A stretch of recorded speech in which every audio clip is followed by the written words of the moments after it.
Okay, today we're going to talk about knowing and understanding your teen's love language. I don't know if you know the 5 love languages, but it's not just good for you to know it in your marriage, it's good for you to know your teen's love language so you can love them in that language. Okay, so here are the 5 love languages. The first one is words of affirmation.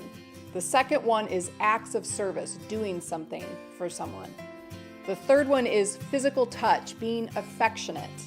The fourth one is giving gifts. And the last one is quality time. Now we'll link a video to this down below that explains the love languages a little more, but this will be interesting to start thinking about what love language your teen might have. All right, so for example, our daughter Kenzie, her love language, one of her love languages is acts of service.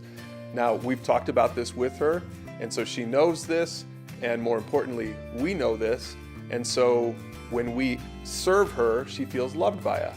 And our son AJ, his primary love language is words of affirmation. So he feels most loved by us when we are praising him, when we're telling him that he's smart and that he's a good leader, and just giving him words that are affirming and loving. Now parents, it's good for you to know your love language also, because here's what happens. You know, for me, I have the same love language as my daughter. So acts of service, that's my love language. So it's pretty easy for me to love her the way she needs to be loved. But words of affirmation, those are a little bit harder for me. So I have to try a little bit harder to speak my son's love language to him. So parents, really here's the point. Your kids need to feel loved by you, and so the love languages can help you figure out what is the language I need to speak to my kid so they feel most loved by me.